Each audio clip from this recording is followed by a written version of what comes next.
76 years ago, the date of December 7th would go down in world history. We're exploring how and why in just a couple minutes on CNN 10. First story from the White House, a major announcement yesterday by U.S. President Donald Trump. I have determined that it is time to officially recognize Jerusalem as the capital of Israel. We explained why this decision is so significant in our Tuesday, December 5th show. You can find that in our archives at CNN10.com. The president said the world is no closer to a peace agreement between Israelis and Palestinians than it has been for more than 2 decades, as previous U.S. leaders delayed recognizing Jerusalem as Israel's capital. President Trump also said America remained committed to helping Palestinians and Israelis achieve lasting peace. The international reaction? Israeli Prime Minister Benjamin Netanyahu called the U.S. decision an important step toward peace, saying there's no peace that doesn't include Jerusalem as Israel's capital. But Palestinian President Mahmoud Abbas said Jerusalem is the eternal capital of the state of Palestine, and that America no longer had the right to broker peace in the region. As part of the recognition, President Trump ordered his administration to start the process of moving the U.S. Embassy in Tel Aviv, Israel, to Jerusalem. That could take years, but several nations from the Middle East to North Africa to Europe are against it. Many believe the declaration and embassy move could make the Middle East less stable. They say it's a threat to peace. Some Palestinian groups have called for 3 days of rage, which could lead to demonstrations in the area, and U.S. officials have made security warnings for places in Jerusalem. President Trump said the final borders of the city would ultimately be up to Israelis and Palestinians. That's something that seemed to be echoed by the Czech Republic. It joined the U.S. yesterday in recognizing Jerusalem as Israel's current capital, but said it considers the city the future capital for both Israel and a future state of Palestine. 10-second trivia. U.S. President Franklin D. Roosevelt described December 7, 1941 as a date which will live in what? Iniquity, atrocity, ignominy, or infamy? Infamy was the word he used after the Japanese military launched a surprise attack on the U.S. naval base in Pearl Harbor, Hawaii. Our great Pacific outpost in the Hawaiian Islands is ruthlessly bombed. At the time, it was the deadliest attack ever carried out on U.S. soil. More than 2,300 Americans were killed, hundreds of U.S. airplanes were destroyed, 8 battleships were either damaged or destroyed, and on December 8th, the day of President Roosevelt's famous speech, the U.S. declared war on Japan. Today, Pearl Harbor Remembrance Day is dedicated to the tragic event, its victims and survivors. There aren't many who are still alive. While USA Today reports that an exact number isn't known, the newspaper says only 5 crew members of the USS Arizona, a ship completely destroyed in the attack, are still living. Another survivor is retired Navy Lieutenant Jim Downing. He was aboard the USS West Virginia, a ship that sank in shallow water. He's now 104 years old and believed to be the second oldest survivor of Pearl Harbor. Last year, at age 103, he spoke to CNN about his experience. One of the survivors joins us now from Oahu, retired Navy Lieutenant Jim Downing. He served on the USS West Virginia. He lost 106 of his shipmates that day. Lieutenant Downing, first off, thank you for your service and thank you for being with us today. What scene plays most vividly in your mind when you think about December 7th, 1941? Well, as I look back, the strongest thing was surprise. There were no satellites in those days. Radar was not yet accepted. So the first shock was surprise. The first Japanese plane I saw was flying toward me low and slow.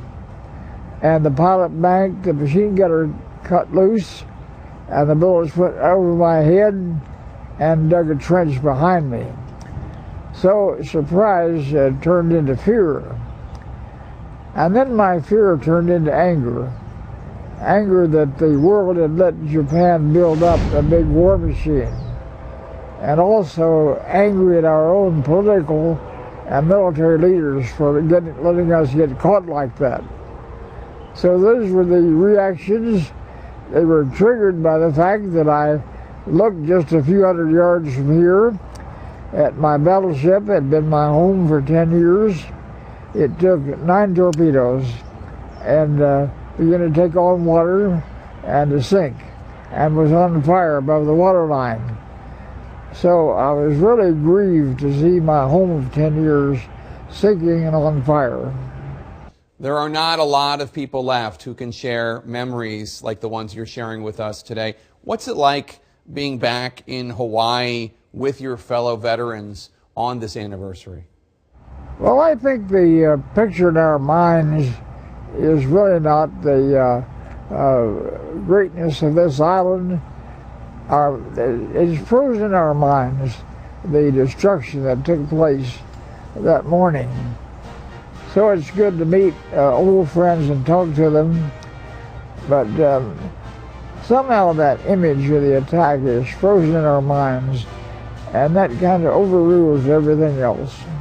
Lieutenant, I cannot thank you enough for your service and your sacrifice. To you and all your fellow members of the greatest generation, thank you for what you did, and thank you for spending some time with us today. Well, I thank you for the privilege of talking with you. Up next, Ice Cream 101, Introduction to Frozen Desserts. This is a real course at Penn State University, one in which I'd probably get a D for delicious. The annual 2-day class covers everything from the formula to the processing of ice cream, and it's one appetizing great big story. Americans, we love ice cream. Each person eats about 24 quarts of it per year. And that's for one big reason. It tastes amazing. But someone had to teach Ben & Jerry's how to do it. Turns out, that guy, he works at Penn State. This is Dr. Bob Robert. Hold on. Okay, this is Dr. Bob Roberts. He teaches ice cream courses at Penn State. I do.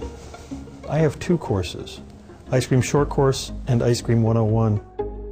Side note, these are the type of books ice cream professors read. Okay, back to the story. Part of the reason that ice cream is so good in the U.S. is that we've been teaching ice cream for 125 years. And Bob, he's been teaching at Penn State for 25 of those. And he's had some pretty famous students. Companies like Unilever, Nestle, Breyers, Ben & Jerry's, you name the company, they've sent people here. That's because the Penn State Creamery is on the forefront of ice cream technology. Ice cream is a formulated food. There is no naturally occurring ice cream. You have to put the ingredients together and process it to make ice cream. Bob and his department, they spend their time figuring out how to make ice cream even better. When we look at studying ice cream, we study ice cream from cow to the cone. So we look at what happens on the farm, what happens with the milk. Wait, there's a farm? We have a herd of about 250 or so milking Holsteins, and yes, they are on campus. So yeah, he knows ice cream. But he says that he's not an ice cream purist.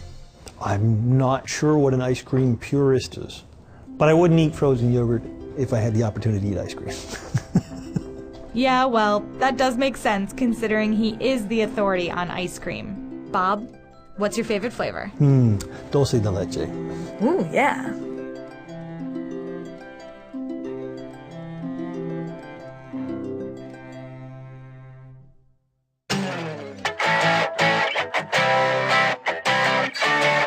Look up in the sky. It's a bird. It's a plane. No. It's a rainbow, and some spots a double rainbow. Whoa, it's almost a triple rainbow. It recently arced over a city in Taiwan for almost 9 hours.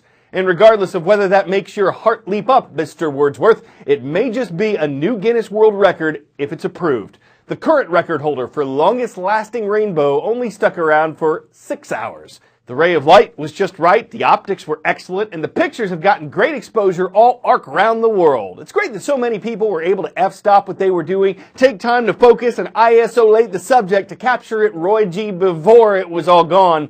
I'm Carl Azus with puns that make people shudder.